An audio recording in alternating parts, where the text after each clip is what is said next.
Di akhir 2025, Presiden Prabowo kembali mengunjungi wilayah terdampak banjir di Tapanuli Selatan, Sumatera Utara. Dan selanjutnya di awal 2026 hari ini, Prabowo juga dijadwalkan akan mengunjungi Aceh untuk meninjau pembangunan hunian sementara.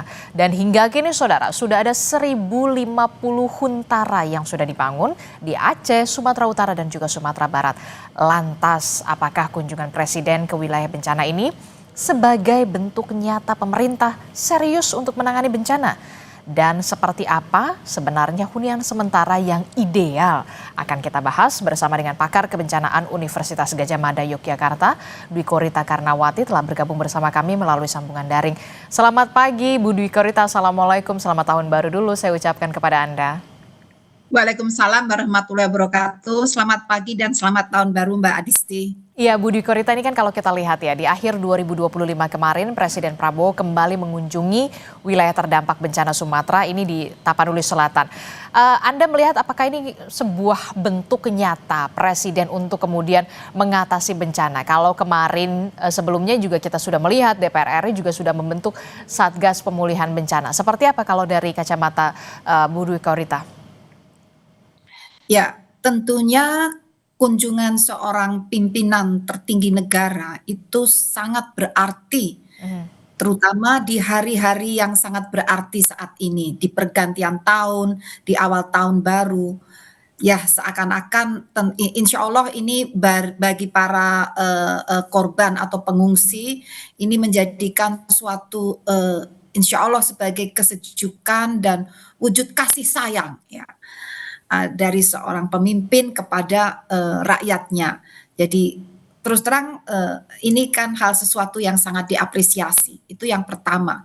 Dan yang kedua, insya Allah hal ini pun memberi semangat tidak hanya bagi para pengungsi dan masyarakat setempat, tapi juga para yang bekerja untuk pemulihan dan rehab rekon. Artinya ini wujud kesungguhan seorang pimpinan negara yang setelah kesekian kalinya untuk meninjau, dan tampak juga dari kunjungan itu kan nampak memacu atau mengakselerasi langkah-langkah selanjutnya. Jadi insya Allah hal ini menjadikan suatu kebaikan untuk semuanya dan tentunya mempercepat proses pemulihan secara cepat, tepat, dan tentunya insya Allah berkelanjutan. Demikian. Oke, tentu saja kita menyambut baik apa yang sudah dilakukan oleh Presiden Prabowo Subianto untuk kemudian bersama-sama bersama rakyat di Tapanuli Selatan begitu ya untuk merayakan tahun baru di sana. Nah ini kan kalau kita lihat Bu Dwi Korita, tercatat lebih dari 1000 huntara, hunian sementara yang kemudian sudah dibangun dan progresnya akan terus dikebut. Nah, bagaimana kemudian Anda melihat progres pemulihan pasca bencana Sumatera hingga saat ini? Sebenarnya fase-fase untuk kesiapsiagaan bencana, kemudian tanggap darurat, termasuk juga soal sekarang sudah masuk ke fase pemulihan, Bu Dwi Korita. Nah, ini kan 1 bulan itu kan 26 November ya kejadiannya. Dan saat ini ya kurang lebih 1 bulan lebih sedikit ya, 1 bulan 1 minggu. Sebagian sudah masuk ke huntara. Itu patut kita syukuri ya, apalagi di puncak musim hujan ini ya. Relatif ya cukuplah ya 1 bulan ini untuk kembali masuk ke tempat huntara, minimal tidak lebih dingin, lebih terlindung ya, terutama bagi anak-anak, bayi, lansia ini tentunya bagi kesehatan ya, dan keamanan itu tentunya sangat bagus, sangat kita apresiasi ya. Tapi mohon juga diperhatikan lingkungan sekitar dari huntara tersebut. Mestinya kan itu sudah tahu petanya ya, apakah peta tersebut insya Allah itu merupakan lokasi yang cukup jauh dari sungai. Karena sungainya saat ini, sungai awal yang masyarakat ketahui, itu kan sebagian besar sudah tertutup oleh sedimen dan kayu-kayu. Padahal aliran sungai, artinya hujan masih turun, air sungai masih mengalir, dia akan mencari jalan yang lain. Kan tidak bisa lewat yang sudah tertutup, melewati sebelahnya yang lebih rendah. Jadi ada alur-alur sungai yang baru. Semoga saja jarak rumah itu cukup jauh dari alur-alur sungai yang baru. Iya, karena kalau tidak, itu audzubillahi min dzalik. Semoga tidak terlewati oleh alur sungai yang baru. Tapi insya Allah pasti kan para insinyur ini ya yang membangun ya, para engineer ya. Jadi mestinya sudah sangat paham ya, jarak berapa ratus meter atau sampai 1 kilometer dari alur-alur sungai yang baru atau dari kan bisa dipetakan tuh dari citra penginderaan jauh. Hulu sungainya di mana, mengalir kemana, itu sangat mudah dipetakan. Dan semoga saja mohon dicek itu lokasinya sudah cukup jauh. Kemudian tambahkan sistem peringatan dini banjir bandang. Ini yang kemarin itu nampaknya belum ada benar-benar dedicated sistem peringatan dini banjir bandang. Beda dengan sistem peringatan dini cuaca yang diberikan oleh BMKG. Karena BMKG itu kan memberikan sistem peringatan dini bagaimana potensi hujan lebat hingga ekstrim. Sehingga masyarakat bisa menjauh dari sungai, menjauh dari lereng. Namun yang dibutuhkan sekarang adalah lebih detail dari itu. Jadi kira-kira kapan banjir bandang itu akan mengalir lewat mana, sejauh apa, setinggi apa. Sistem itu mestinya segera dibangun dan saya yakin misalnya Kementerian PUPR sudah terbiasa membangun hal semacam itu di tempat-tempat lain di wilayah Indonesia. Dan juga perlu diinspeksi apakah masih ada endapan-endapan longsor yang bisa membendung sungai, yang bisa memicu banjir bandang. PU juga sudah biasa di balai wilayah sungai melakukan inspeksi semacam itu untuk mensudet endapan tersebut atau membersihkan endapan tersebut dan jangka kemudian di tahap rekonstruksi. Sekarang ini kan masih apa ya, rehabilitasi. Rehabilitasi ya. Nah, di tahap rekonstruksi perlu disiapkan itu tadi, dikaji segera, kaji cepat. Saya yakin PU sudah sangat biasa melakukan hal itu untuk membangun cek dam. Karena sedimennya, karena pegunungan di sana itu aktif. Gempa-gempa terus terjadi. Meskipun tidak dirasakan oleh manusia, gempa-gempa lemah. Tapi cukup untuk merontokkan batuan-batuan tanah untuk menjadi longsor dan menyumbat alur sungai. Hal itu apabila tersapu oleh hujan akan menjadi banjir bandang lagi, dimitigasi dengan cara dicegah itu sedimen-sedimen yang merusak itu dicegah dengan cek dam. Jadi kayak tembok yang didesain khusus melintangi sungai untuk mengendalikan kecepatan aliran kecepatan arus dan menahan sebagian sedimen yang terbawa oleh arus tersebut, tapi berjenjang beberapa ya, sekian puluh ya, misalnya 10 beberapa cek dam. Jadi sedimen yang tersisa masih terbawa ke bawah dicegah lagi di bawahnya lagi, masih hanyut ke bawah lagi yang halus ditahan lagi di bawahnya lagi. Jadi bertahap berjenjang. Itu mitigasi yang lebih permanen di tahap rekonstruksi nanti. Tapi di tahap rehabilitasi ini yang penting adalah sistem peringatan dini banjir bandang secara detail dan khusus. Oke, jadi kalau tahap direhabilitasi itu kemudian yang harus difikirkan adalah, yang harus menjadi poinnya adalah soal bagaimana huntara-huntara ini jarak dari sungai begitu ya, lebih dari beberapa ratus meter sampai 1 kilometer dari sungai untuk mencegah terjadinya peristiwa serupa, termasuk juga soal sistem peringatan dini banjir bandang. Tapi kan kemudian mitigasi-mitigasi semacam ini yang memang seharusnya sudah dipahami dan sudah dilakukan oleh pemerintah, termasuk juga soal tahap rekonstruksi begitu. Nah, seberapa pentingkah kemudian di tahap rehabilitasi dan juga rekonstruksi, proses mitigasi juga harus dilakukan secara sejalan dan beriringan? Itu apa yang akan terjadi ketika memang di tahap rehabilitasi dan juga rekonstruksi tidak beriringan dengan mitigasi yang tadi Anda sebutkan? Ya, itu sangat penting karena jadi mitigasi itu seperti yang saya jelaskan ya, jarak dari sungai, kemudian sistem peringatan dini dan nantinya juga cek dam. Itu sangat penting karena Huntara itu kan penduduk yang tadinya menjadi korban ya. Kalau tidak dimitigasi, banjir bandang ini akan terulang lagi. Apalagi selama musim hujan ya, musim hujan katakanlah sampai Maret ya, puncaknya sampai Februari, musim hujan sampai Maret bahkan bisa berlanjut sampai April. Penduduk kan sudah tinggal di situ, itu harus dilindungi. Kalau ada kejadian banjir bandang ulang, dan juga tidak hanya rumah-rumah penduduk, jembatan, infrastruktur yang sudah dibangun, jangan sampai baru dibangun rusak lagi karena kena banjir bandang lagi. Jadi pentingnya itu adalah untuk memastikan semua yang dibangun, terutama masyarakat dan penduduk, itu aman dari banjir bandang. Demikian, Mbak. Oke, tapi kemudian kalau dari kacamata Anda sejauh ini, pemerintah dan juga instansi terkait, sudahkah kemudian melakukan mitigasi yang optimal dan juga tepat untuk bisa mengantisipasi atau mencegah peristiwa ini tidak terulang? Jangan sampai kemudian lebih ke penanganan, tapi mitigasinya perlu juga dipertanyakan. Terus terang ya, pemerintah sangat terbuka menerima masukan.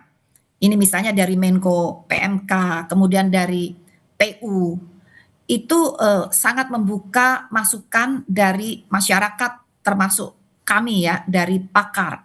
Dan itu sudah kami sampaikan dan responnya positif ya. Positif itu artinya mendengarkan ya, dan dan kami tahu ya PU Ibu Wamen itu kan juga sangat akomodatif dan semoga saja itu sudah dijalankan dan terbukti di modifikasi cuaca. Awalnya modifikasi cuaca itu pesawatnya masih terbatas ya. Tapi begitu kami memberikan rekomendasi, masukan, dan kami memantau bahwa jumlah pesawat saat ini sudah lipat 2 kali dari sebelumnya. Jadi artinya modifikasi cuaca itu bagian dari mitigasi juga. Jadi selain sedimennya dihambat atau dibersihkan ya tadi, tapi pemicunya itu hujannya, itu kan masih terus bisa lebat, bahkan tidak perlu lebat pun bisa terjadi banjir bandang karena situasinya sudah jenuh air ya, dan sedimennya terus terbentuk. Nah, dengan modifikasi cuaca itu kan mengendalikan agar curah hujan bisa dicegah atau diminimalisir sehingga potensi untuk menjadi pemicu banjir bandang itu menjadi sangat rendah atau dicegah. Nah, itu alhamdulillah telah terus berlangsung. Jadi dengan melihat hal ini, insya Allah tentu tadi yang masukan yang tentang perlunya sedimen itu diinspeksi dan dibersihkan ya. Dan tadi cek dam dan kemudian hunian, Huntara masih bisa di lokasi yang dekat dengan sungai, tapi ada jaraknya. Karena Huntara itu kan sifatnya sementara. Tapi yang paling penting yang perlu ideal itu adalah hunian tetap. Karena akan selamanya. Dan banjir bandang ini periode ulangnya yang terakhir dari pengamatan kami, dari catatan empiris kami, itu 22 tahun. Jadi kalau tahun 2026 membuat hunian tetap, jadi itu juga harus aman dari kemungkinan banjir bandang 20 tahun lagi atau lebih cepat karena lingkungannya rusak. Justru satu lagi, ini mitigasi yang permanen, benar-benar permanen, itu pulihkan lingkungan segera. Karena tadi berbagai mitigasi yang dilakukan nanti bisa kalah dengan banjir bandangnya kalau lingkungannya semakin rusak. Gitu. Karena kerusakan lingkungan itu memperpendek periode ulang dan meningkatkan magnitude daya rusak banjir bandang. Jadi itu kenapa pentingnya jadi pemulihan lingkungan itu justru Lebih harus penting. sudah mulai dikerjakan, mulai tahap rehabilitasi. Oke, menarik untuk, menjadi masukan begitu ya. Yang terpenting selain soal tahap rehabilitasi dan juga rekonstruksi termasuk juga hunian tetap begitu ya, tapi juga kemudian yang jangan dilupakan adalah soal bagaimana pemulihan dari kerusakan lingkungan itu. Jangan sampai kemudian memperpendek periodik, bencana itu bisa terjadi kembali begitu ya, dari 50 tahun, sekali, kemudian diperpendek 20 tahun sekali dan bahkan jangan sampai kemudian menjadi 10 tahun sekali begitu ya. Tapi ini Iya, menjadi apa ya, perhatian juga dari pemerintah pusat untuk bisa memulihkan dari kerusakan lingkungan yang terjadi di sana. Tapi kemudian begini Bu, bagaimana kemudian kita bisa memetakan ulang soal zona bahaya untuk antisipasi bencana ke depannya? Tidak hanya di Aceh, Sumatera Utara dan juga Sumatera Barat, itu tentu menjadi prioritas. Tapi kemudian di wilayah-wilayah lainnya yang juga rawan bencana, apakah perlu ada pemetaan ulang zona bahaya? eee, betul sekali. Bahkan yang saya sampaikan tadi aspek mitigasi, Mhm, itu bisa salah kalau tidak diawali pemetaan ulang. Jadi terutama ini saya bicara yang di daerah bencana dulu. mhm, Ini kan jadi kondisinya kan sudah berubah ini. Ini perlu dipetakan ulang juga di tahap sekarang ini agar direkonstruksi nanti itu jitu dalam menentukan tata ruang dan jitu dalam menentukan lokasi yang paling tepat untuk hunian tetap dan untuk, pembangunan rekonstruksi. Seandainya terpaksa pada lokasi yang kurang tepat, mitigasinya yang harus diperkuat. Kadang-kadang kan tidak bisa ideal, itu tepat sekali ya. Nah, kalau kita ada kelemahan di zona yang agak berbahaya, yang masih bisa terkena banjir bandang, berarti mitigasinya harus diperkuat. Lalu bagaimana untuk wilayah Indonesia lainnya? Sekali lagi, Indonesia itu karena berada di zona tektonik lempeng, ring of fire, kejadian banjir bandang dan di cuacanya kan semakin seandainya tidak ada perubahan iklim pun curah hujan di Indonesia itu sudah tinggi tanpa perubahan iklim. Apalagi ada perubahan iklim menjadi semakin sering ekstrim. Sehingga pemetaan ulang di berbagai wilayah Indonesia, terutama yang rawan, yang wilayah yang geologinya aktif seperti pegunungan Bukit Barisan, juga di Jawa, di Bali, Lombok, Nusa Tenggara, di Sulawesi, di Maluku, di sebagian Papua, itu perlu pemetaan ulang zona rentan dan zona bahaya gerakan tanah mhm, plus zona rentan dan zona bahaya banjir bandang. mhm, Itu perlu dipetakan. mhm. Dan dalam pemetaan itu perlu memperhatikan kondisi lahan saat ini. Karena intensitas atau magnitude longsor dan banjir bandang ternyata dari beberapa kejadian empiris itu sangat korelatif melompat tergantung pada luas area dan keparahan tingkat kerusakan lahan. Mmm, Inilah yang perlu dipetakan ulang mhm, untuk memprediksi secara jauh lebih dini mhm. zona-zona yang paling Rentan, rentan, mhm, paling bahaya, mhm, dan paling berisiko mengalami banjir bandang dan longsor itu di mana saja. mhm, Sehingga tata ruangnya, ujungnya harus sampai ke tata ruang mmm, dan izin mendirikan bangunan. mmm. Tidak hanya untuk wilayah bencana ya, tapi yang belum belum terkena bencana, itu juga perlu dilakukan. Jadi tata ruang, izin mendirikan bangunan, dan penegakan peraturan.